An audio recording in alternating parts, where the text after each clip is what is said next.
تو پھر اس کے بعد قصی کا دور آ جاتا ہے اور حالات کچھ مزید بدل جاتے ہیں. اب ہوا یہ کہ جب تبان فوت ہوا تو اس کا بیٹا جس کا نام ذو نواس تھا وہ اس کا جانشین بنا. باپ چونکہ بہت ایک اسٹرانگ قسم کا حکمران تھا تو بیٹے کے حصے میں وہ بھی آئی اور بیٹا خود بھی کافی اسٹرانگ قسم کا رولر تھا. اس نے یہ دیکھا کہ سارے لوگ کیوں نہیں یہودی، تو قریب میں نجران کے علاقے میں عیسائی بستے تھے، تو اس نے ان پر حملہ کیا اور ان کو زبردستی یہودی بنانا چاہا. اور یہ واقعہ سورۃ البروج میں ہمیں ملتا ہے کہ کس طرح اس نے خندقیں کھدوائی تھی. اور اس کے پیچھے کچھ اور بھی تفصیل ہے کہ ایک ہوتا ہے نا کہ کسی کا ارادہ، مثلا ایک سپر پاور کسی دوسرے ملک کے اوپر حملہ کرنے کا ارادہ کرتی ہے اور پھر بہانہ ڈھونڈتی کہ کوئی بہانہ ملے اور پھر حملہ کیا جا سکے. تو بہرحال اس کے ہاتھ بھی ایک بہانہ آ گیا اور وہ ایک بچے کا ایمان لانا اور جس کو اس نے جادوگر بنانا چاہا. وہ تفصیل آپ نے سورۃ البروج کی تفسیر میں پڑھی ہوگی. بہرحال تو ہوا یہ کہ اس نے جب نجران کے اوپر حملہ کیا اور 20 سے 40 ہزار لوگوں کو خندقیں کھدوا کر آگ بھروا کر اس کے اندر پھینک دیا. اور یہ بالکل درست واقعہ صحیح بخاری میں تفصیل اس کی ملتی ہے کہ اتنی کثرت کے ساتھ کسی قوم کو ایسی سزا دی گئی ہو. اس میں اس چھوٹے بچے کا واقعہ بھی ملتا ہے کہ جس کی ماں ذرا آگ میں کودتے وقت ٹھٹکی تھی تو اس نے ماں سے کہا کہ تم حق پر ہو اور تم ڈرو نہیں اور تم کود جاؤ. اور وہ اس بچے کی وجہ سے بھی تھوڑی سی رکی تھی کہ میں اس معصوم بچے کو لے کر آگ میں جاؤں گی. اس سارے واقعے کا ذکر سورۃ البروج میں ہے. سورۃ البروج سن کر واقعے کو تازہ کر لیجئے. بسم اللہ الرحمن الرحیم. والسماء ذات البروج واليوم الموعود وشاهد ومشهود. قتل أصحاب الأخدود النار ذات الوقود إذ هم عليها قعود وهم على ما يفعلون بالمؤمنين شهود وما نقموا منهم إلا أن يؤمنوا بالله العزيز الحميد الذي له ملك السماوات والأرض والله على كل شيء شهيد. إن الذين فتنوا المؤمنين والمؤمنات ثم لم يتوبوا فلهم عذاب جهنم ولهم عذاب الحريق. إن الذين آمنوا وعملوا الصالحات لهم جنات تجري من تحتها الأنهار ذلك الفوز الكبير. إن بطش ربك لشديد إنه هو يبدئ ويعيد وهو الغفور الودود ذو العرش المجيد فعال لما يريد. هل أتاك حديث الجنود فرعون وثمود بل الذين كفروا في تكذيب والله من ورائهم محيط. بل هو قرآن مجيد في لوح محفوظ. کتنا زبردست میسج ہے. اگر آج کے حالات کے کانٹیکسٹ میں اس سورت کو آپ سنیں اور پڑھیں تو ہر چیز کا جواب موجود ہے. یہ پہلی بار نہیں ہوا تھا کہ اتنے بڑے پیمانے پر لوگوں کو صرف اس بنا پر کہ وہ ایمان لائے ان کو آگ میں پھینک دیا گیا. اس کے علاوہ ان کا کوئی قصور نہ تھا. اور آپ کو معلوم ہے نا کہ اس دور کے اہل ایمان نصارہ ہی تھے اور ان کو صرف اس بنا پہ مارا جا رہا ہے کہ وہ یہودی کیوں نہیں بن رہے اور ان کو ختم کر دیا گیا. لیکن اللہ سبحانہ وتعالیٰ کیا فرماتے ہیں کہ فرعون بھی گزرا، سمود بھی گزرے، دنیا میں بڑے بڑے ٹائرنٹس گزرے، لیکن ان سب کو اللہ نے سمیٹ لیا. اور جو بھی اس قرآن کو مٹانے کی کوشش کرے گا اور جو بھی صرف ایمان کی وجہ سے کسی سے دشمنی رکھے گا وہ یہ نہ سمجھے کہ وہ اللہ کے مقابلے میں کامیاب ہو گیا. اس لیے ایمان کے راستے میں کبھی بھی کسی طرح کا کوئی امتحان ہو تو اس پر انسان ثابت قدم رہے. دنیا بہت جلد ختم ہو جانے والی. ایک چیز جو انسان کی نجات کے لیے ضروری ہے وہ اس کا ایمان ہے. اسے قربان نہ کرے کہ دنیا میں بچاؤ کے لیے کسی کی پناہ لے یا اپنے دین کو قربان کر کے یا ایمان کو قربان کر کے انسان دنیا میں امن سے رہے. یہ ممکن نہیں. یہ ممکن نہیں کہ پھر اس بنا پر انسان ہمیشہ کے لیے امن حاصل کر سکے، کیونکہ بالآخر اسے جانا اپنے رب ہی کے پاس ہے. قرآن پاک میں جب ہم یہ سورت پڑھتے ہیں، تفسیر پڑھتے ہیں، یہ پتہ نہیں چلتا کہ واقعہ پیش کب آیا تھا اور کہاں ہوا تھا، تاریخ کے کس حصے میں. تھوڑا سا یہاں یہ بتاتی چلوں کہ یہودیت تو بخت نصر اور ٹیٹس کے حملے کے بعد پھیلی تھی جزیرۃ العرب میں، لیکن عیسائیت جو تھی اس کی آمد کا سبب حبشی اور رومی فاتحین تھے. حبشہ کے لوگ بھی عیسائی تھے اور رومی بھی عیسائی تھے. آپ کو یاد ہوگا غلبت الروم فی ادنی الارض سورۃ الروم میں جو آتا ہے، تو رومی بیسیکلی کرسچنز تھے اور ادھر سے حبشی بھی. ان کے فاتحین جب کبھی جزیرۃ العرب کے کناروں پر جیسے شام وغیرہ کے علاقے میں اور اس طرف یمن وغیرہ کے علاقے میں جزیرۃ العرب میں داخل ہوئے، مکہ مدینہ تک نہیں پہنچے لیکن کناروں پہ رہے، تو وہاں پر عیسائیت پھیلی. اور عیسائیت جو تھی وہ تبلیغ کے ذریعے پھیلی تھی. مثلا یمن پر حبشیوں کا قبضہ جو تھا وہ 340 عیسوی میں ہوا، جو 378 تک باقی رہا. اس دوران مسیحی مشن کام کرتا رہا، تبلیغ کرتے رہے. ان میں سے خاص طور پر ایک شخص جس کا نام فیمیون بتایا جاتا ہے، جو مستجاب الدعوات تھا، بہت پائس شخص تھا، زاہد تھا، راہب تھا، جس کی دعائیں بھی قبول ہوتی اور جس کی کچھ کرامات بھی تھی. اس سے لوکل لوگ بہت متاثر ہوئے اور ہزاروں کی تعداد میں عیسائی بن گئے، جس کی وجہ سے نجران کے علاقے میں بہت بڑی تعداد میں عیسائی موجود تھے. اور پھر ذو نواس نے جب ان پر حملہ کیا اور ان کو ختم کیا تو ریاکشن ہوا کس کا؟ حبشیوں کا.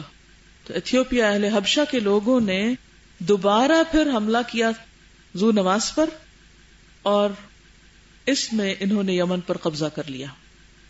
ٹھیک ہے، یعنی جس نے نجرانیوں پہ حملہ کر کے ان کو خندقوں میں ڈلوایا تھا وہ خود بھی نہ بچے، ان پر کہاں سے آفت آئی؟ پھر حبشیوں کی طرف سے. اور اس طرح پھر ایک طرح سے عیسائیت کو فروغ ہوا. یہ فروغ اس حد تک ہوا کہ یمن میں انہوں نے صنعاء کے علاقے میں، جو میں نے آپ کو شہر دکھایا تھا نا، وہاں ایک بہت بڑا کلیسا بنایا. کلیسا کس کو کہتے ہیں؟ چرچ کو. اور مقصد کیا تھا ان کا؟ مقصد یہ تھا کہ لوگ خانہ کعبہ جانے کی بجائے وہاں پر آیا کریں. یہ واقعہ آپ نے پڑھا ہوا نا. لیکن عربوں کو یہ بات بہت ناگوار تھی. ان میں سے ایک شخص وہاں پر گیا اور اس نے کلیسا میں غلاظت مل دی اپنی. اس پر ابرہہ کو بہت غصہ آیا اور اس نے کئی ہزار کا لشکر جس میں ہاتھی بھی تھے ان کو لے کر مکہ مکرمہ پر حملہ کا ارادہ کیا. پھر کیا ہوا تھا؟ جی ہاں، اب وہ جب لشکر آ رہا تھا تو اس کے آگے آگے ہاتھی تھے. ان ہاتھیوں کی بھی سربراہی ایک ہاتھی کر رہا تھا جس کا نام محمود تھا. اس کے کان کے ساتھ لٹک کر ایک شخص نے کہا تھا کہ دیکھو تم آگے مت جاؤ، اللہ کا گھر ہے، توبہ کرو. تو وہ اپنی جگہ بیٹھ گیا اور وہ اس طرف نہیں جاتا تھا. تو ابرہہ بہت پریشان ہوا. اس نے کہا کہ کسی بھی صورت میں اس کو آگے لے کے چلو. تو ان کا کہ چلے واپس چلتے ہیں. جب وہ یمن کی طرف مڑے تو وہ ہاتھی چلنے لگا، لیکن جب اس کو پھرا کر واپس کعبہ کی طرف رخ کرتے تو پھر وہ رک جاتا. بہرحال وادی محصر جو منا کے قریب ہے، اس میں جب یہ لشکر پہنچا تو اللہ تعالیٰ نے ایک طوفانی آندھی بھیجی جس میں پرندے تھے، کنکریاں اٹھائے ہوئے تھے، اور انہوں نے اس لشکر کو تباہ کر دیا. اس میں کیا سبق ہے؟ سورۃ الفیل سنیے اور پھر بتائیے. بسم اللہ الرحمن الرحیم. أَلَمْ تَرَ كَيْفَ فَعَلَ رَبُّكَ بِأَصْحَابِ الْفِيلِ أَلَمْ يَجْعَلْ كَيْدَهُمْ فِي تَضْلِيلٍ وَأَرْسَلَ عَلَيْهِمْ طَيْرًا أَبَابِيلَ تَرْمِيهِمْ بحجارة من سجيل فجعلهم كعصف مأكول. اللہ کی تدبیریں کس طرح کام کرتی ہیں. ہوا یہ تھا کہ جب یہ لشکر آ رہا تھا ہاتھیوں کا اور ایک لشکر جرار ابرہہ کا، تو مکہ میں تو رہنے والے بہت تھوڑے تھے، وہ تو دفاع نہیں کر سکتے تھے. انہوں نے اپنے رب کو پکارا. اس وقت مکہ کے سردار عبد المطلب تھے. عبد المطلب نے لوگوں کو جمع کیا اور کہا کہ پہاڑوں پہ چلے جاؤ اور استغفار کرو، اللہ سے معافی مانگو. استغفار اہم ہے. یہ اللہ کا گھر ہے، اس کا دفاع اللہ تعالیٰ خود کرے گا. اپنے بچاؤ کے لیے خود تم پہاڑوں پہ چڑھے، کہ ہاتھی وہاں نہیں چڑھ سکتے. اتنے میں ابرہہ کے لشکر نے عبد المطلب کے 200 اونٹ جو تھے وہ پکڑ لیے. تو عبد المطلب اور ابرہہ کے درمیان نیگوشیشن ہوئی. اس نے کہا میرے اونٹ واپس کر دو. کہا میں نے سمجھا تو تم اتنے بڑے سردار ہو، کچھ اور بات کرنے کے لیے آؤ گے، تم نے تو بہت ہی گھٹیا سی بات کی کہ اپنے اونٹ مانگنے آئے ہو. اس نے کہا ہاں میرا سارا گزر بسر اپنے اونٹوں پر ہوتا ہے، مجھے اپنے اونٹ چاہیے، اور جس گھر کو ڈھانے کے لیے تم آ رہے وہ میرا نہیں، وہ اللہ کا ہے، وہ جس کا وہ خود ہی حفاظت کرے گا. اونٹ میرے ہیں، ان کی حفاظت میرا کام ہے، گھر اللہ کا ہے، اس کی حفاظت وہ خود کرے گا. اس نے اس کے اونٹ واپس کر دیے اور یہ لوگ سب پہاڑوں کی طرف چلے گئے اور اللہ سے دعائیں کرنے لگے. لشکر قریب آ کر رک گیا اور اتنے میں اللہ تعالیٰ نے ان کو ملیا میٹ کر دیا. فجعلہم کعصف مأکول. اس میں کیا سبق ہے ہمارے لیے آج کے دور کے اعتبار سے، یا کسی بھی دور میں جب انسان اس بات پر پریشان ہو کر اٹھے کہ دنیا بھر کے لوگ آپ کو ختم کرنے پر تلے ہوئے ہیں یا سازشیں کر رہے ہیں، تو حل کیا ہے؟ اگر ہم کمزور ہوں یا ہم اس کا مقابلہ نہ کر سکتے ہوں، کیا کرنا چاہیے؟ جی اللہ سے رجوع، سچی توبہ، اور باقی سب کو اللہ تعالیٰ خود دیکھ لے گا. اس نے قوم سمود کو ایک چیخ سے تباہ کر ڈالا، فرعون کو پانی میں ڈبو دیا اور اس کے لشکروں سمیت. قوم عاد پہ ہوا بھیج دی اور تباہ کر دیا، اور باقی قوموں کا حال بھی ہمیں معلوم ہے. تو اللہ پر ایمان کا مطلب کیا ہے؟ کہ اپنا تعلق اللہ کے ساتھ خالص کیا جائے، اس میں سچائی پیدا کی جائے. وَأَنْتُمُ الْأَعْلَوْنَ إِن كُنتُم مُؤْمِنِينَ. تم ہی سر بلند رہوگے، تم ہی کامیاب رہوگے اگر تم مومن ہوئے. ہمارا اس طرف تو توجہ ہی کوئی نہیں، اپنے ایمان کی فکر ہی کوئی نہیں. وہی دھوکہ، فریب، جھوٹ، ریاکاری اور بہت سی خرابیاں، اللہ کی حدوں کو کھلے عام پامال کرنا. اگر آج بھی سچی توبہ کر لیں ہم تو یہ ساری مشکلات ختم ہو سکتی ہیں. یہ ساری آزمائشیں آتی ہی ہم کو جگانے کے لیے ہیں، ہلانے کے لیے ہیں، لیکن ہماری ساری توجہ کس پہ رہتی ہے کہ کس کی سازش ہے، کون کیا کر رہا ہے، اور ہم کس کی سازش کو کہاں کاٹیں. تو اللہ تعالیٰ فرماتے فجعلہم کعصف مأکول. کس طرح؟ الم یجعل کیدہم فی تضلیل. سورت دوبارہ سنیے. بسم اللہ الرحمن الرحیم. الم تر کیف فعل ربک باصحاب الفیل الم یجعل کیدہم فی تضلیل وارسل علیہم طیرا ابابیل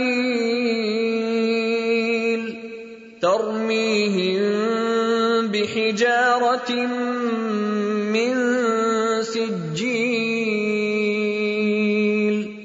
فجعلہم کعصف مأکول.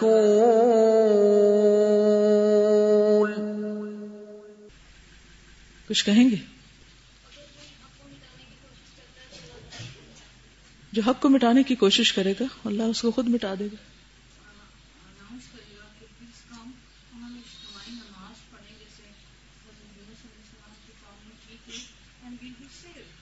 قوم یونس نے توبہ کی تھی تو ان کی توبہ اللہ نے قبول کر لی اور ان کو نجات دے دی. سوال یہ پیدا ہوتا ہے کہ ہم کیوں نہیں کرتے؟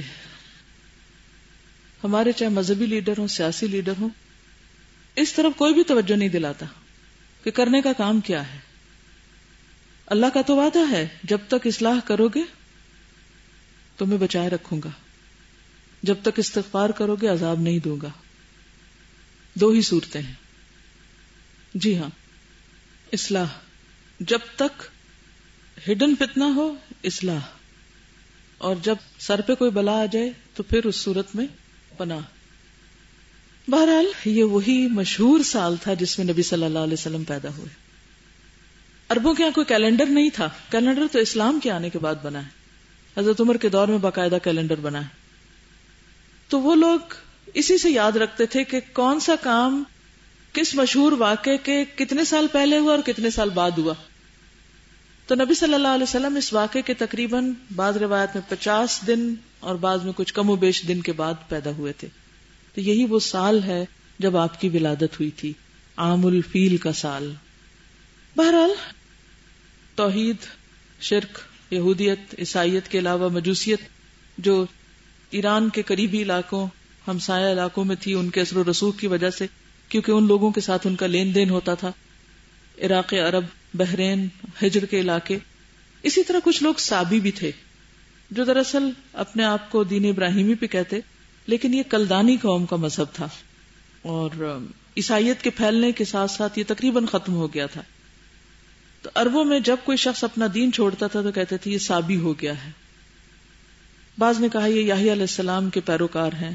کئی ایک روایات ان کے بارے میں ملتی ہیں لیکن ان تفصیلوں میں جانے کی ضرورت نہیں ہے.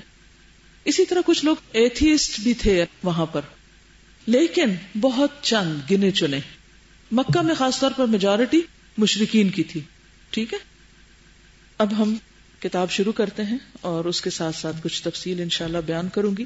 آپ سوچ رہے ہوں گے کہ بہت ساری کتابیں، اور جیسا کہ پہلے بھی ذکر کیا تھا کہ تقریباً 5 لاکھ کتابیں لکھی گئی ہیں، اور یہ تو صرف وہ عدد ہے جو گنتی میں آتا ہے. اس کے علاوہ بھی بہت کچھ نبی صلی اللہ علیہ وسلم کے بارے میں لکھا اور پڑھا گیا. تو ان میں سے اس کتاب کا انتخاب کیوں کیا گیا ہے؟ اس کتاب کے انتخاب کی بنیادی وجہ یہ ہے کہ یہ کتاب جامع اور مختصر ہونے کے علاوہ اوتھینٹک ہے. اس کتاب کی ہسٹری کچھ یوں ہے کہ 1979 میں 1979 میں رابطہ عالم اسلامی نے ایک سیرت نگاری پہ ایک مقابلہ کروایا تھا. دنیا بھر کے لوگوں کو دعوت دی تھی کہ وہ سیرت پر کتابیں لکھیں. تو ان میں سے ایک کتاب الرحیق المختوم جو اسی مصنف کی ہے، صفی الرحمان مبارک پوری، انڈیا سے یہ تعلق رکھتے ہیں، انہوں نے کتاب لکھی اور انہیں اول انعام شاہ فیصل ایوارڈ ملا. الرحیق المختوم تفصیلی کتاب ہے. اگر آپ اس کے ساتھ ساتھ اس کو پڑھیں تو آپ کو جو تشنگی یہاں معلوم ہوگی وہ وہاں سے پوری ہو جائے گی، کیونکہ وہ بھی اوتھینٹک کتاب ہے. بے شمار کتابوں میں سے وہ اس کو نمبر 1 ایوارڈ ملا تھا. تو بہرحال اس کے بعد مصنف کو یہ خیال آیا کہ وہ تفصیلی کتاب ہے، وہ ہر ایک کے پڑھنے کے بس کی بات نہیں، کیونکہ اس میں جب قبائل کا ہم ذکر پڑھتے ہیں تو اتنے بے شمار قبیلوں کے نام ہیں کہ جن کو پڑھنا طبیعت پہ گراں بھی گزرنے لگتا ہے اور اس کی ضرورت بھی نہیں ہے. تو انہوں نے طالب علموں کے لیے یہ کتاب لکھی. سعودی عرب کے مدارس میں یہ کتاب عربی میں نصاب کا حصہ ہے. اسی طرح انگریزی میں بھی کتاب دا مون سپلٹ کے نام سے ترجمہ ہو چکی ہے، اور بہت سے علاقوں میں جو ویسٹ میں اسلامک سکول یا ادارے ہیں، اور الہدا میں بھی انگلش کے سلیبس میں یہی کتاب کا انگلش ترجمہ پڑھایا جاتا. الہدا کے اندر بھی اردو میں جو ہمارا ڈپلوما کورس کا سلیبس ہے اس کا چونکہ یہ حصہ ہے، تو اس لیے میں نے سوچا کہ اسی کو بنیاد بناؤں گی. اس میں پھر جو تشنگی ہوگی اور جہاں جہاں اس کو ریلیٹ کرنے کی ضرورت ہوگی عام لائف سے، وہ میں ساتھ ساتھ کرتی چلی جاؤں گی انشاءاللہ تعالی. تو اہم معیار کیا ہے، کیوں اس کو سلیکٹ کیا گیا، کوئی آپ سے بھی پوچھ سکتا ہے. اس کی صحت واقعات، تخریج کے اعتبار سے اس کتاب کی اور کوئی مثل نہیں، اور خصوصاً تخریج اور ان سب چیزوں کے ساتھ ساتھ بہت جامع انداز میں لکھی ہوئی ہے. تو چلیے شروع کرتے ہیں. بسم اللہ الرحمن الرحیم. باب اول، پہلا باب، صفحہ نمبر 29. محمد صلی اللہ علیہ وسلم خاندان، نشو و نما اور نبوت سے پہلے کے حالات. ان حالات میں سے کچھ میں نے آپ کے سامنے پہلے تفصیل سے بیان کیے ہیں، اب کچھ یہاں سے مزید آپ کو معلوم ہوگا. ایک بات یاد رکھیے کہ اللہ کے رسول صلی اللہ علیہ وسلم نے فرمایا تھا کہ مجھ کو بنی آدم کے بہترین قرنوں سے گزارا گیا، یہاں تک کہ وہ قرن آیا جس میں پیدا ہوا ہوں. یعنی وہ سال، وہ صدی، وہ دور جس میں آپ آئے، وہ دنیا جب سے بنی اور جب تک قائم رہے گی ان میں سے زمانے کے اعتبار سے بھی سب سے بہترین وقت تھا آپ کی آمد کے لیے، موزوں ترین. اسی طرح آپ نے یہ بھی فرمایا تھا کہ ان اللہ خلق الخلق فجعلنی فی خیر خلقہ، کہ اللہ نے ساری مخلوق کو پیدا کیا اور اس میں سے اپنی مخلوق کے بہترین حصے میں مجھے پیدا کیا. تو اس اعتبار سے آپ صلی اللہ علیہ وسلم نسب کے اعتبار سے سب سے زیادہ بلند ترین ہیں، اور کنبے اور خاندان کے اعتبار سے بھی بہت معزز ہیں. حدیث میں آتا ہے، واصلہ بن اسقا کی روایت ہے، سمعت رسول اللہ صلی اللہ علیہ وسلم یقول ان اللہ اصطفى کنانہ من ولد اسماعیل. بیچ میں جو نقشہ آپ کو دکھایا گیا تھا وہاں ایک کنانہ کا آپ نے پڑھا تھا جو عدنان کی اولاد میں سے تھے. تو اسماعیل کے بچوں میں سے کنانہ کو چنا. واصطفى قریشا من کنانہ، پھر کنانہ سے جو اولاد آئی اس میں سے قریش کو. واصطفى من قریش بنی ہاشم، اور بنی ہاشم کو قریش میں سے چنا. واصطفانی من بنی ہاشم، اور مجھے بنی ہاشم میں سے. یہ ترمذی کی روایت ہے. ایک اور حدیث میں آتا انا سید ولد آدم، میں آدم کی اولاد میں سب سے اہم ہوں یا ان کا سردار ہوں. انا سید، سید یعنی سردار ہوں. ولد آدم، آدم کی ساری اولاد میں سے. اور آپ دعا تھے کس کی؟ ابراہیم علیہ السلام کی. آپ نے یہ بھی فرمایا انا دعوت ابی ابراہیم، میں اپنے باپ ابراہیم کی دعا ہوں. اور بشارت کس کی تھے؟ تمام انبیاء کی، خصوصاً عیسیٰ علیہ السلام کی. وہ بشارت عیسیٰ، اور سب سے آخری نبی جس نے میری آمد کی بشارت دی وہ عیسیٰ ابن مریم ہے. آپ کا نام محمد تھا. آپ نے خود اپنے بارے میں بتایا انا محمد، میں محمد ہوں. وَأَنَا احمد، اور میں احمد بھی ہوں، میرا نام احمد بھی ہے. وَأَنَا الْمَاحِي الَّذِي يَمْحُ اللَّهُ بِيَ الْكُفْرَ، اور میں ماحی ہوں کہ اللہ میرے ذریعے کفر کو مٹائے گا. وَأَنَا الْحَاشِرُ، حشر سے. وَأَنَا الْحَاشِرُ الَّذِي يُحْشَرُ النَّاسُ عَلَى قَدَمِي، کہ میرے قدموں پہ لوگ اکٹھے کیے جائیں گے. وَأَنَا الْعَاقِبُ الَّذِي لَيْسَ بَعْدَهُ نَبِيٌّ، اور میں عاقب ہوں جس کے بعد کوئی اور نبی نہیں آئے گا. آپ کا مبارک نسب نامہ یہ ہے، محمد بن عبداللہ بن عبد المطلب بن ہاشم بن عبد مناف بن قصی بن کلاب بن مرہ بن کعب بن لؤی بن غالب بن فہر بن مالک بن نضر بن کنانہ بن خزیمہ بن مدرکہ بن الیاس بن مدر بن نزار بن معد بن عدنان. عربوں کو انسانوں کے تو کیا اونٹوں کے بھی نسب نامے یاد تھے. کیا آپ حضور صلی اللہ علیہ وسلم کا نسب نامہ یاد کر سکتے ہیں؟ کل مقابلہ کروا لیں پھر آپ کا. چلیں دیکھتے ہیں کون کون یاد کر کے آتا ہے. ٹھیک ہے، اسپیلنگ ٹھیک ہونے چاہیے. میں دوبارہ بولتی ہوں اور ایک ایک لفظ کو دہرا دیجئے میرے پیچھے. محمد بن عبداللہ بن عبد المطلب. کئی لوگ اس کو مطلب پتہ نہیں کیا کیا پڑھتے رہتے ہیں. مطلب بن ہاشم بن عبد مناف بن قصی، کیونکہ بہت سے لوگ اس کو کسی بھی پڑھتے رہتے ہیں. بن کلاب بن مرہ بن کعب بن لؤی، یا پہ شد ہے، لوئی نہیں پڑھنا اس کو، لؤی. بن غالب بن فہر بن مالک بن نضر بن کنانہ بن خزیمہ بن مدرکہ بن الیاس بن مدر بن نزار بن معد بن عدنان. عدنان بالاتفاق حضرت اسماعیل علیہ السلام کی نسل سے، یعنی اس پہ سب کا اتفاق ہے. لیکن دونوں کے درمیان کتنی پشتیں اور ان کے نام کیا کیا ہیں اس بارے میں بڑا اختلاف ہے. آپ صلی اللہ علیہ وسلم کی والدہ کا نام آمنہ تھا. اس کو بھی کچھ لوگ امنا، کچھ آمنا، آمنا پڑھتے ہیں. آمنا نہیں ہے، یہ آمنہ، آمن سے آمنہ. اور ان کے والد وہب بن عبد مناف بن زہرہ بن کلاب تھے. یہاں سے آپ کا سلسلہ حضور صلی اللہ علیہ وسلم سے ملتا ہے. یعنی والد کے ساتھ مل جاتا. یہ وہی کلاب ہیں جو والد کی طرف سے بھی آپ کے نسب نامے میں آتے ہیں. کہا جاتا ہے کہ ان کا اصل نام عروہ یا حکیم تھا، لیکن وہ کتوں کے ذریعے سے بکثرت شکار کھیلا کرتے تھے، اس لیے کلاب کے نام سے مشہور ہو گئے. عربی میں کلاب کتوں کو کہتے ہیں. قبیلہ، آپ قبیلہ قریش سے تعلق رکھتے تھے جو پورے عرب میں سے معزز قبیلہ تھا. قریش دراصل فہر بن مالک یا نظر بن کنانہ کا لقب تھا. یہ فہر اوپر گزرا نا، یا فہر تھا یا نظر تھا. بعد میں اس کی اولاد اسی نسبت سے مشہور ہو گئی. یوں تو اس قبیلے کو ہر دور میں سیادت حاصل رہی، سیادت سرداری، لیکن قصی کو ایک منفرد مقام حاصل ہوا. اس کا نام زید تھا اور وہ بچپن میں یتیم ہو کر والدہ کے ساتھ ملک شام کے قریب قبیلہ ازرا میں جا بسا تھا اور وہیں پلا بڑھا تھا. لیکن جوان ہو کر مکہ آ گیا اور کچھ ہی دنوں کے بعد خانہ کعبہ کا متولی بن گیا. یہ قبیلہ قریش کا پہلا شخص تھا جو خانہ کعبہ کا متولی ہوا. اس کو انڈر لائن کر لیجئے. اب آپ دیکھیے کہ اسماعیل علیہ السلام کی والدہ جو تھی انہوں نے زمزم کو اون کیا ہوا تھا، پھر جرہم بیچ میں آ گئے. دوسری طرف خانہ کعبہ کو ابراہیم اور اسماعیل علیہ السلام نے بنایا، لیکن اسماعیل علیہ السلام کے 12 بیٹوں میں سے صرف قیدار جو تھا وہ مکہ میں تھا، باقی کا کچھ پتہ نہیں چلتا. تو قیدار کی جو آگے اولاد ہوئی ان میں پھر سرداری نہیں رہی. سرداری باہر سے آنے والے جرہم قبیلے کے پاس تھی. جرہم کے بعد بنو خزاعہ آئے جن سے شرک اور بت پرستی شروع ہوئی. خزاعہ کے بعد قصی آیا جس نے آ کر بیت اللہ کی تولیت لی. تو یہ پہلے آپ کے خاندان کے جو سلسلہ نسب میں شخص ہیں جنہوں نے، اب وہ راہ ہموار ہو رہی ہے، پلیٹ فارم تیار ہو رہا ہے، آپ کی آمد کی تیاری ہو رہی ہے ایک طرح سے. اس پرسپیکٹو میں دیکھیے آپ.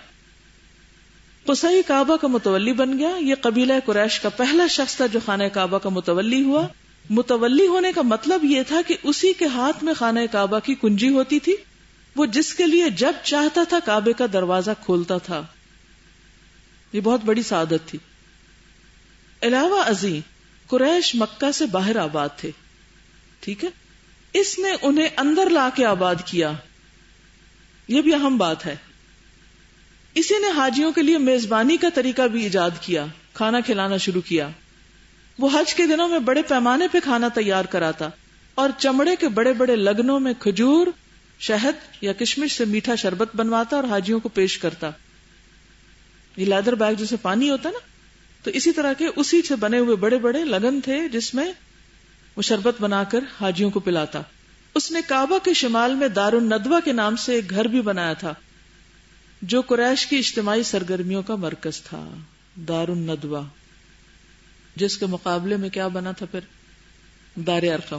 یہی ان کی پارلیمنٹ بھی تھی. اسی میں وہ شادی وغیرہ کی رسمیں بھی انجام دیتے تھے. کمیونٹی سینٹر تھا، پارلیمنٹ تھا. قریش کا جھنڈا اور کمان بھی قصی ہی کے ہاتھ میں تھے. لوایا، سقایا، رفادہ، حجابہ. اب یہ لفظ یاد رہیں گے. حجابہ کا کیا معنی ہے؟ خانہ کعبہ کی کلید برداری اور اس پہ کپڑا ڈالنا اور اس کا کیئر کرنا. لوایا، جنگ کا جھنڈا، لوا کہتے ہیں نا جھنڈے کو، جھنڈا باندھنا. سقایا، حاجیوں کو پانی پلانا. رفادہ، ان کو کھانا کھلانا اور ان کی مہمانداری کرنا. وہ بڑا کریم اور عقل مند تھا. قریش اس کی بات بے چون و چرا تسلیم کرتے، بغیر کسی ہیل و حجت کے مان لیتے تھے. اچھا، اب آپ دیکھیے کہ قصی میں لیڈرشپ کوالٹیز تھیں. وہ مکہ میں پل کے جوان نہیں ہوا، ٹھیک ہے. کس کے ساتھ گیا تھا وہاں؟ ماں کے ساتھ. کیوں؟ اس نے دوسری شادی کی تھی. جس شخص کے ساتھ وہ کہاں تھا؟ شام میں. اسماعیل علیہ السلام کی کہانی ہو، قصی کی کہانی ہو، ان کو آپ دیکھیں گے کہ پیچھے مائیں ہیں. آگے آپ عبد المطلب کو بھی ابھی دیکھیے گا، ان کی پرورش بھی مکہ میں نہیں ہوئی. یہاں ہائی لائٹ کرنا چاہتی ہوں ماں کا کردار، ماں کی قربانیاں، ماں کی سیکریفائسز، اور پھر ماں کا نہ صرف یہ کہ اپنے خاندان بلکہ سب سے الگ ہو کر بچوں کی تربیت. لیکن ایک بات آپ دیکھیے کہ کس طرح وہ اپنی اصل کو نہیں بھولتے.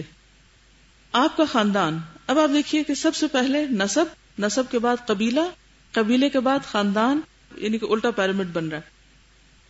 آپ کا خاندان آپ کے پردادا ہاشم کی نسبت سے ہاشمی کہلاتا تھا. ان کو قصی کے مناصب میں سے حاجیوں کی میزبانی کا منصب حاصل ہوا تھا. یہ سارے مناصب شروع کیے تھے قصی نے، لیکن پھر جب ان کے 2 بچے عبد الدار اور عبد مناف تھے تو عبد الدار کے پاس آ گئے تھے مناصب، اور عبد مناف نے ان کے ساتھ ہم آہنگی کر لی تھی. لیکن پھر جب عبد الدار فوت ہوئے تو عبد مناف اور پھر عبد مناف کے بچے ہاشم کی طرف یہ منتقل ہو گئے تھے، واپس پھر آپ ہی کے خاندان کی طرف آ گئی. یعنی یہ کئی دفعہ ایسا ہوگا، چیزیں ادھر ادھر جائیں گی لیکن اللہ تعالیٰ خاص طریقے سے پھر وہیں واپس لے آئیں گے. ان کو قصی کے مناصب میں سے حاجیوں کی میزبانی کا منصب حاصل ہوا، جو ان کے بعد ان کے بھائی مطلب کی طرف منتقل ہو گیا، پھر سائڈ پہ چلا گیا. یعنی ہاشم جب فوت ہوئے تو مطلب کو ملا. مطلب کے بعد پھر ہاشم کی اولاد کو یہ منصب حاصل ہوا اور اسلام کی آمد تک انہی کے ہاتھ میں رہا. ہاشم اپنے زمانے کے سب سے عظیم انسان شمار ہوتے تھے. انہیں وادی بطحا کا سردار کہا جاتا تھا. وہ روٹی توڑ کر گوشت اور شوربے میں بھگوتے اور لوگوں کے کھانے کے لیے چھوڑ دیتے. چونکہ عربی میں اس طرح کی کسی چیز کے توڑنے کو حشم اور توڑنے والے کو ہاشم کہتے ہیں، اس لیے ان کا نام ہاشم پڑ گیا، ورنہ ان کا اصل نام عمر تھا. قریش تجارت پیشہ تھے. ہاشم نے ان کے لیے جاڑے میں یمن اور گرمی میں شام کا تجارتی سفر منظم کیا اور اس کے لیے دونوں ملکوں کے ذمہ داروں سے ضمانتیں حاصل کی، یعنی ان کے ساتھ ڈیل کیا کہ ہمارے قافلے یہاں آئیں گے اور ان کو امن و امان ملے. یعنی ایک طرح سے سرداری کا سلسلہ بین الاقوامی سطح پہ پہنچ رہا ہے. یعنی پہلے تو قریش باہر بکھرے ہوئے ہیں، اسماعیل علیہ السلام کے بعد ادھر ادھر چلے جاتے ہیں، اور کس طرح آپ کی آمد سے پہلے ہر چیز اپنی اصل جگہ پر آ رہی ہے. اس کے لیے دونوں ملکوں کے ذمہ داروں سے ضمانتیں حاصل کی. اس سفر کا ذکر قرآن مجید کی سورہ قریش میں اللہ تعالیٰ کے ایک بہت بڑے احسان کے طور پر کیا گیا ہے. ہاشم ایک بار تجارت کے لیے شام جاتے ہوئے یثرب مدینہ منورہ سے گزرے. وہاں بنو عدی بن نجار کی ایک خاتون سلمہ بنت عمر سے شادی کر لی اور کچھ عرصہ ٹھہر کر ملک شام چلے گئے، آگے تجارت کے لیے چلے گئے اور وہیں سرزمین فلسطین کے مشہور شہر غزہ میں انتقال کر گئے. غزہ تو سب کو معلوم ہے نا، کہ نہیں پتا؟ ان کی روانگی کے وقت سلمہ حاملہ تھی. بعد میں بچہ پیدا ہوا جس کے سر کے بالوں میں سفیدی تھی، اس لیے اس کا نام شیبہ رکھا گیا. قرآن پاک میں لفظ استعمال ہوتا ہے نا، یجعل الولدان شیبا، سفید بال. اس کے بالوں میں سفیدی نہیں، یوں لگتا ہے جیسے بلونڈ ہیئر ہوں، کیونکہ یہ سیریا کے علاقے میں ماں اس طرف کی تھی، وہاں پیدا ہوئے تو شکل میں بھی وہی چیز آ گئی. یہ بچہ مدینے میں پرورش پاتا رہا، لیکن مکے میں ہاشم کے بھائیوں اور خاندان کے دوسرے لوگوں کو اس کا علم نہ تھا، پتہ ہی نہیں تھا کہ ہمارا کوئی بچہ ہے وہاں، ماں نے بتایا نہیں. 8 برس کے بعد مطلب کو اس کا پتہ چلا تو وہ مدینہ جا کر اس کو اپنے ساتھ لے آئے. جب مکے میں داخل ہوئے تو لوگوں نے سمجھا کہ ان کا غلام ہے، چنانچہ اسے عبد المطلب کہنے لگے. بالآخر وہ اسی نام سے مشہور ہو گیا. عبد المطلب بھی سردار ہیں. یہ کہاں پلے ہیں؟ مدینہ میں پلے، مکہ میں نہیں پلے. تو بہت سے سردار جو ہیں باہر سے آئے ہیں پل کے. عبد المطلب بہت خوبصورت اور عظیم انسان تھے. ٹھیک ہے، عبد المطلب بہت خوبصورت اور عظیم انسان تھے. ان کے دور میں ان کا ہم مرتبہ کوئی نہ ہوا. یہاں بھی آپ دیکھیے ابتدائی تربیت کس نے کی ہے؟ ماں نے کی ہے. قصی کی ابتدائی تربیت ماں نے کی ہے. اسماعیل علیہ السلام کی ابتدائی تربیت ماں نے کی ہے. کبھی بھی سیلف پٹی کا شکار نہ ہو. باپ پوچھتا نہیں، باپ خیال نہیں رکھتا، باپ گھر آتا بھی ہے تو وہ اپنے کاموں میں لگ جاتا ہے اور ساری ذمہ داری مجھ پہ ڈال دی. شکر کریں اللہ نے آپ کو چن لیا کہ آپ اپنی مرضی کے مطابق بچوں کی تربیت کر سکیں. پھر آپ کہتے نہیں وہ باپ سے ایڈوانٹیج لیتے ہیں اور پھر ہماری نہیں سنتے. نہیں، وہ جتنی مرضی کوئی سنائے، جو خدمت کرتا ہے، جو محنت کرتا ہے، اس کا اجر کبھی ضائع نہیں ہوتا. آپ نے اپنا حصہ پورا کر دیا، آپ نے تربیت کر دی، آپ نے سب کچھ ڈال دیا. اب وہ بڑے ہو گئے ہیں، وہ جو کچھ بھی کریں گے، آپ کا جو کچھ ڈالا ہوا ان کے اندر وہ آپ ہی کا ہے، اس کا اجر کہیں بھی نہیں جائے گا. وہ آپ کو چھوڑ کے بھی چلے جانا، کیونکہ اکثر میں یہی ہوا نا کہ جب وہ بڑے ہوئے تو وہ ماں کو چھوڑ کر چلے گئے کہاں؟ اپنے خاندان کی طرف. تو ہر ایک کا ایک رول ہوتا ہے زندگی میں. ہر ایک کا ایک کام ہوتا ہے.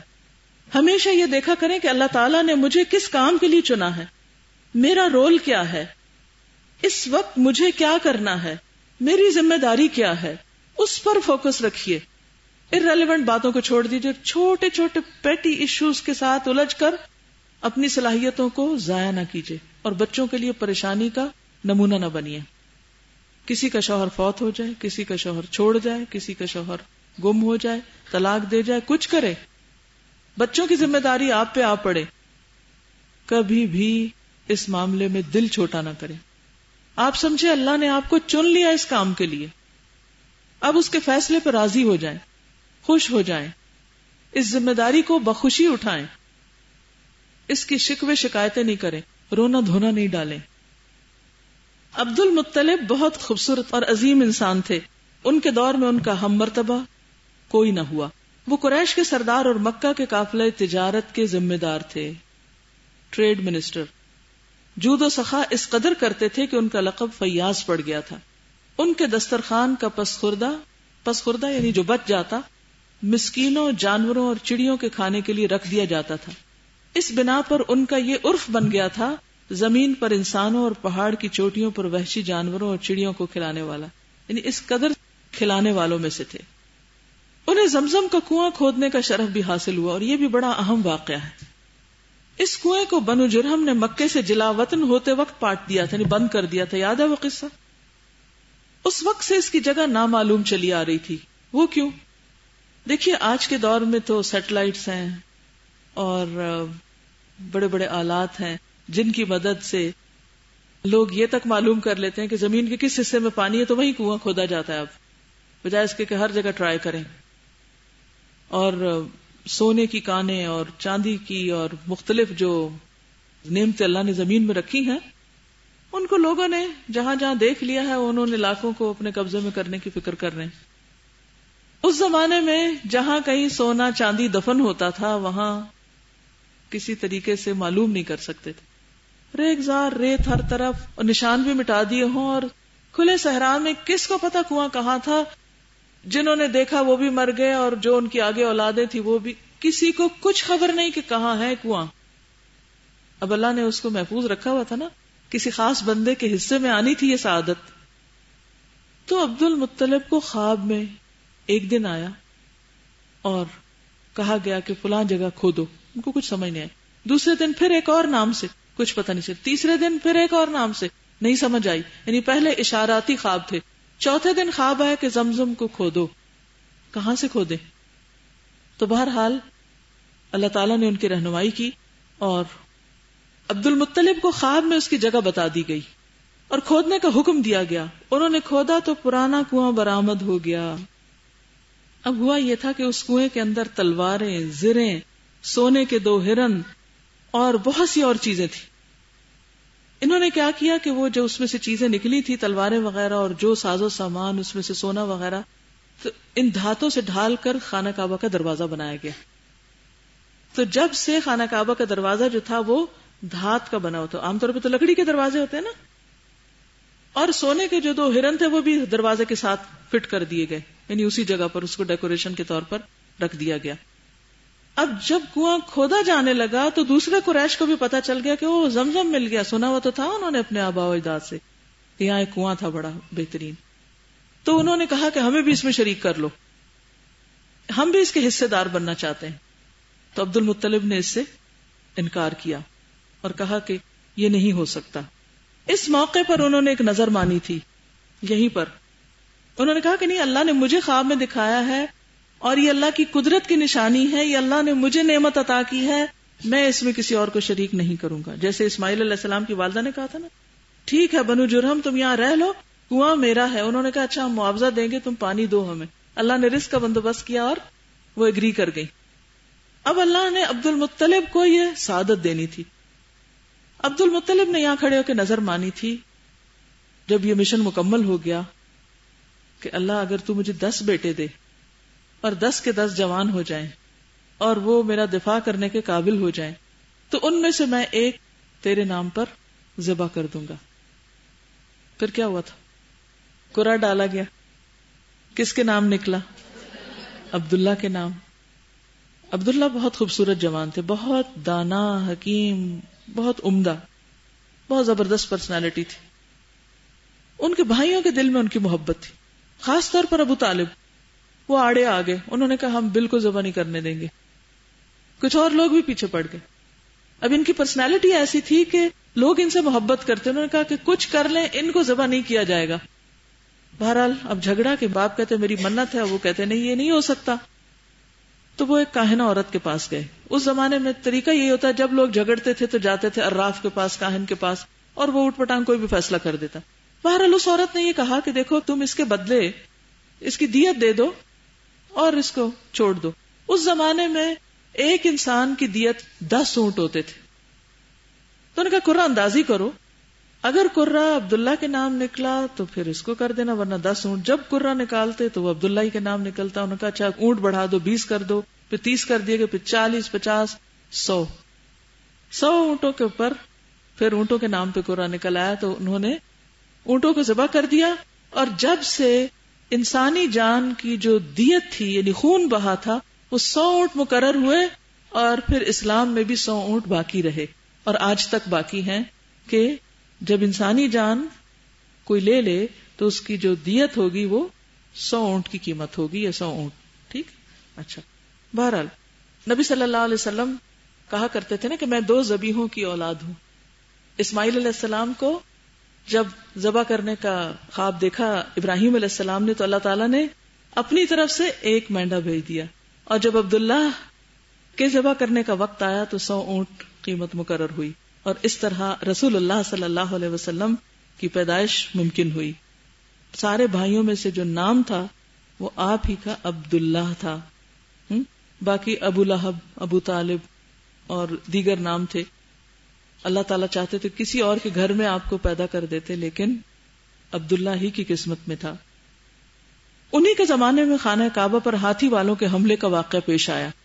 یہ سب حبشی تھے. ان کے سردار کا نام ابرہہ تھا جو یمن پر قابض اور حکمران تھا. وہ کیسے قابض ہوا تھا، کیوں ہوا تھا، کب ہوا تھا، کس وجہ سے ہوا تھا، کچھ یاد ہے؟ ذو نواس نے جب نجران کے لوگوں کو خندقوں میں پھینک کے مار ڈالا تھا تو اس وقت وہاں کا شخص قابض ہو گیا تھا. وہ خانہ کعبہ کے ڈھانے کے لیے 60,000 کا لشکر جرار لے کر آیا. مجھے کبھی سمجھ نہیں آتی کہ جو لوگ کسی قوم کے ظلم کو ختم کرنے کے لیے آتے ہیں پھر وہ خود کیوں ظالم بن جاتے ہیں. یہ آیا تھا ریاکشن میں کہ کیوں مارا تم نے ان عیسائیوں کو.